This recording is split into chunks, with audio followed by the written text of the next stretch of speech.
if I just talk about a large residential community, or I think in most areas in Bangalore, a lot of the water supply is coming from tanker. And this gets expensive. And most developers have already paid for the water connection charges at the time of getting the approval for the project.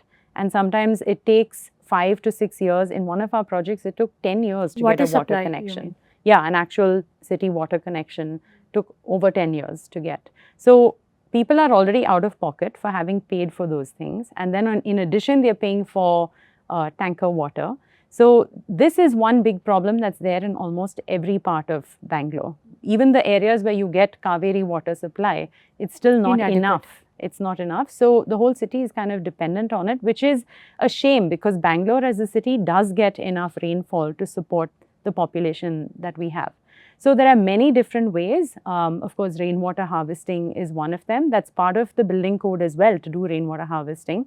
But in many projects, you can maximize that aspect instead of just doing what's the basic minimum. So metering and monitoring the water usage changes habits. So when people actually see how much they're using and how much they have to pay for. Now, assume you're not just splitting the bill across, 200 different apartments, but you're paying per use.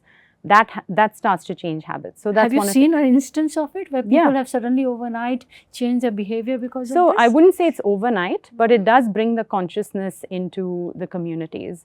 So then again, it is a question of, paying to have that kind of visibility versus just what you think are the benefits of, not having to see that level of detail. So in many of our newer communities, we've been putting in all the water meters so people can see that aspect of it.